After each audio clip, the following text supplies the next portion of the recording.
So how's it going today, guys? Back here with another video. Today I'm going to be talking about how to make fast MT in NBA 2k23 Myteam. And it's more so kind of just how to maximize the MT that you do get by playing the game. So I'm going to be talking about kind of everything that I do. Ironically, I have no MT right now because it's just I've kind of been fiending for these packs.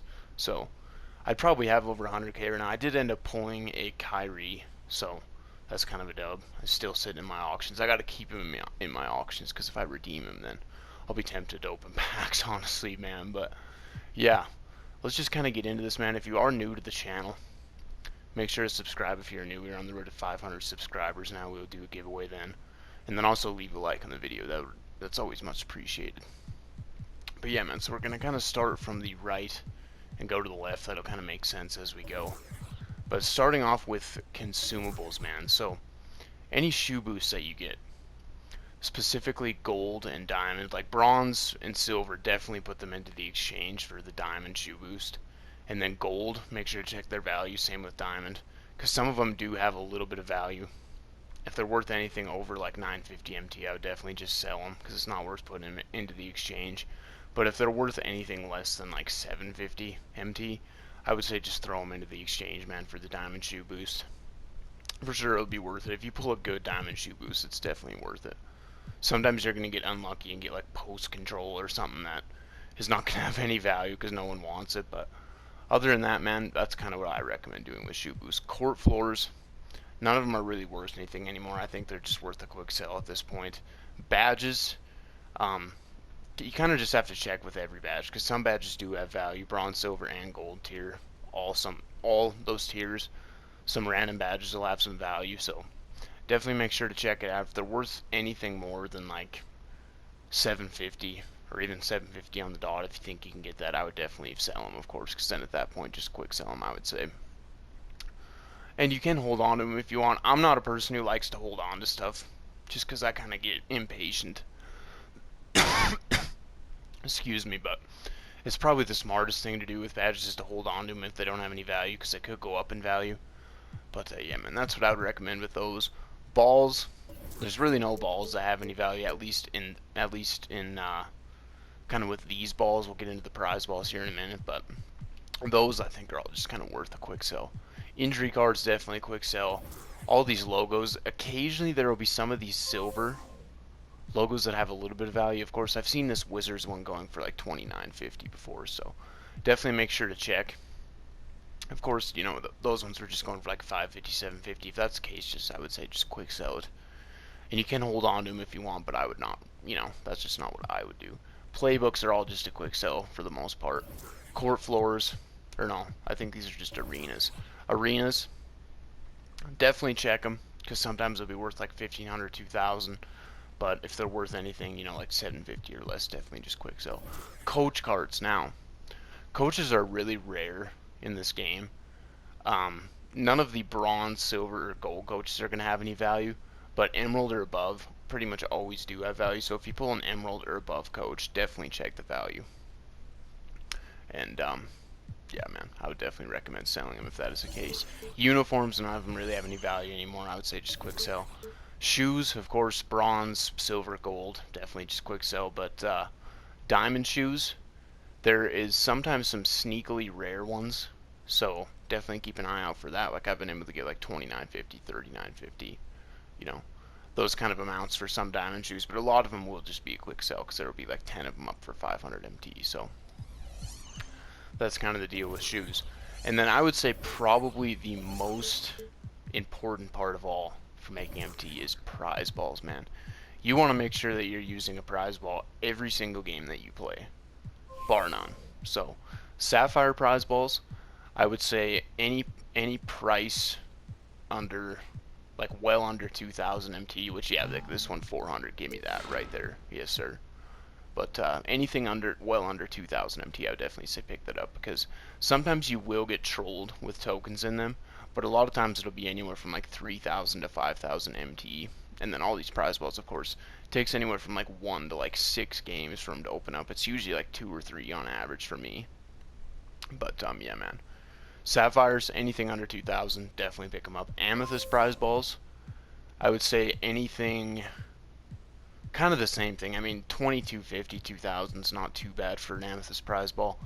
But anything well under 2000, again, pick it up because you could get, you know, a sometimes you'll get like Lunar New Year packs out of these. Sometimes you'll get 5000 MT.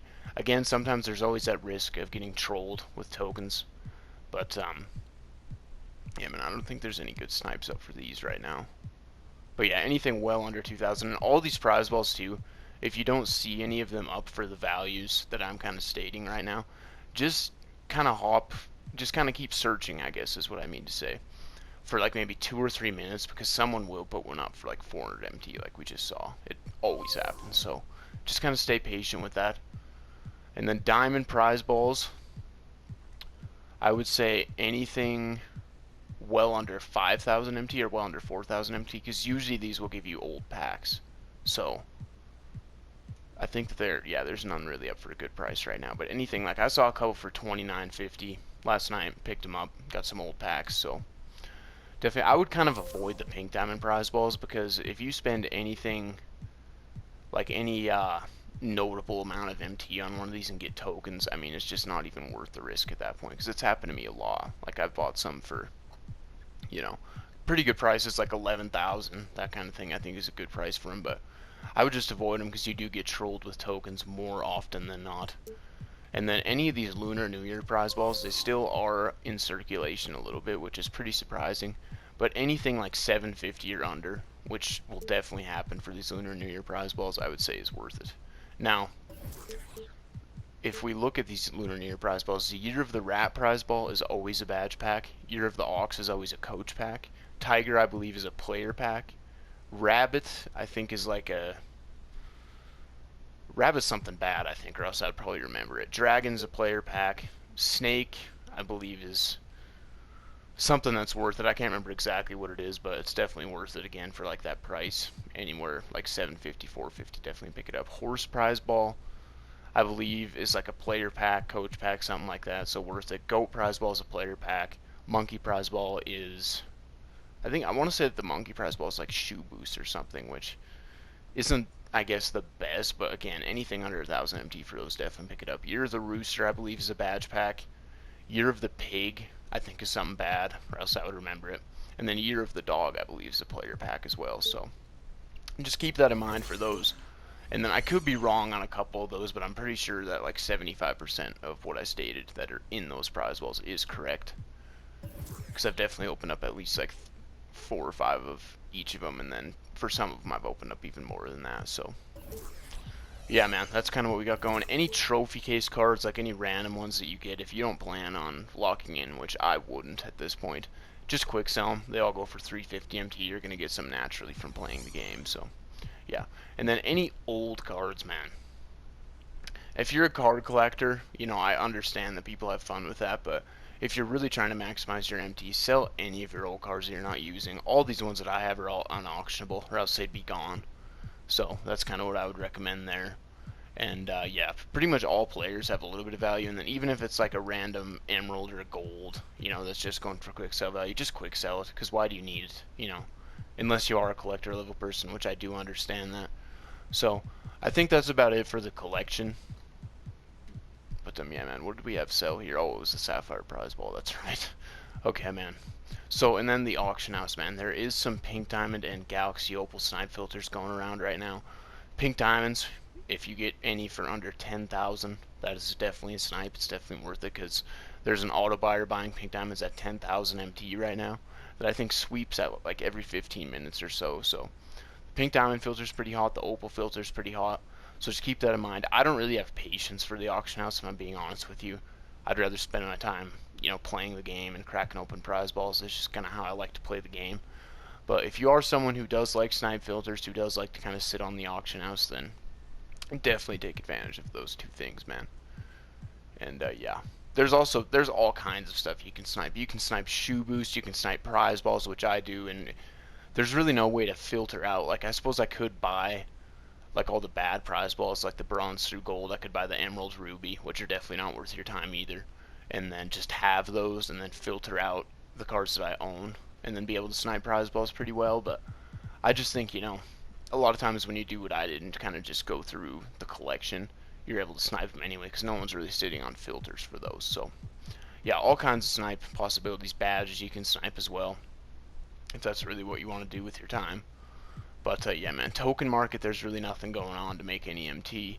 Packs, I do understand this probably more than anyone because I loved open packs. Usually what I'll do is, pack opening videos I'll do Friday and then open packs throughout the weekend and then start stacking MT throughout the week if we're just getting drops on Fridays. So that's kind of what I'm doing right now. That's why I have no MT. But if you're really trying to maximize your MT and really trying to get the best team possible, avoid packs altogether, man. No doubt about it. And then, yeah, tournament going on right now, so that's a dub. Multiplayer, I would say avoid limited, avoid draft, and this is for MT purposes. Of course, any game mode that you have fun with, go ahead and play it, man. I'm not going to tell you not to play it, because, I mean, this game's all about having fun at the end of the day. But for MT purposes, man, avoid limited, avoid draft. Clutch time online is the biggest one to avoid. Because clutch time is the worst game mode in the game for making MT. So definitely avoid that. And then triple threat online is my go-to for MT making, because when you get up to that top tier, sometimes you'll get the 3000 MT at that top tier, which is huge. And then when you are on the top tier as well, there's MT wheels that you can hit. And then there will be like badge packs. There will be like, anywhere from 500 to 1000 MT in some of the other spots your ball will land in. So this is the best game mode in the game for sure for making MT. Like, there's no question about it, because you can grind through it fast, man. It's just the best, man. It is absolutely the best game mode in the game for making MT. And then unlimited is pretty good as well, I would say. I would say that unlimited is pretty good. I mean, it kind of takes a little bit longer, just because the game, if someone's playing like a full game with you, or, if someone's really sweating me, I'll just quit. Like, I'll be honest. If someone, I think that they're going to beat me, I'm just going to quit. But sometimes it'll kind of be the opposite too. Someone will quit when they're playing me. So then you can kind of get through games fast. But of course, 5-minute quarters. So if you're playing full games, it takes a while to kind of make some MT from this. But it is a good game mode for MT because you're getting good rewards as you go up. You're getting prize balls. You can get that Diamond Monty Williams, which it's kind of a little bit late at this point in the season to grind unlimited. But next season, definitely, if you want to start out with some unlimited, I wouldn't blame you. It's a good game mode for MT. And then triple threat online co-op's pretty good as well, but I haven't played any co-op at all. Challenges, man. Challenges. If you have not done any of these Galactic Conquer sets, go and do them right now. Could be the best method for making MT in the game right now, because with every team, on your third win, you get a diamond shoe pack, which will have a diamond shoe, 3 diamond shoe boosts, and 3 gold shoe boosts. And if you grind through all of these up to the third game, I mean, all those packs, that'll probably net you a couple hundred KMT, I would say.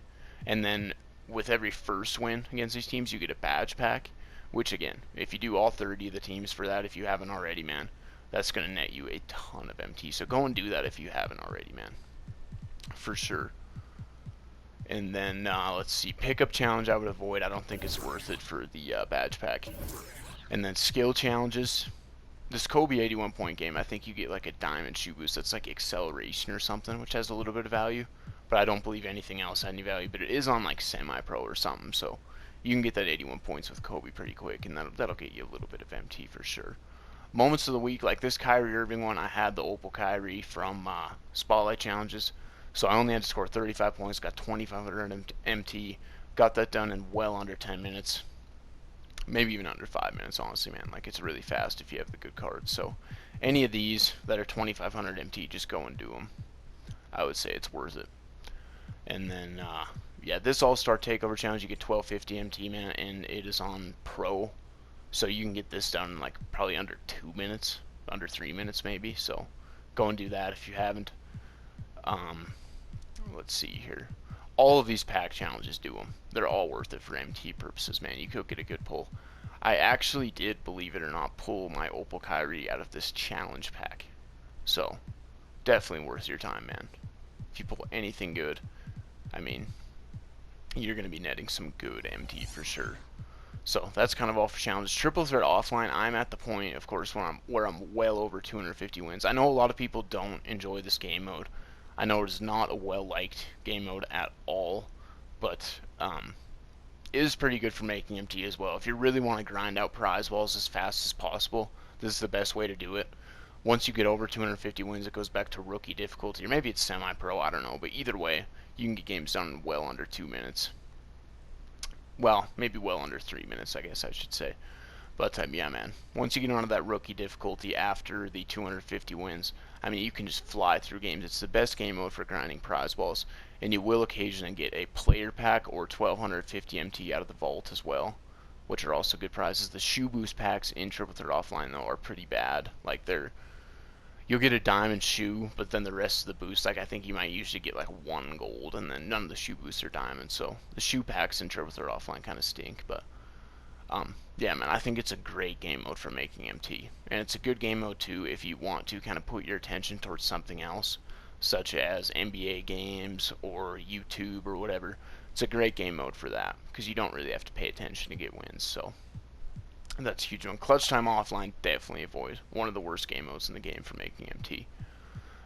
And then, yeah, Domination, definitely kind of just, I would avoid, too. The games are too long for it to be really worth it. But yeah, man, that's it for the game modes. And then we could kind of come over into here. Of course, XP, if you have not grinded out, you know, some of this XP, like you get an Amethyst Prize Ball, Ruby Prize Ball, some of the stuff on Ascension will net you some MT. This shoe pack is good. Diamond Prize Ball, that's huge.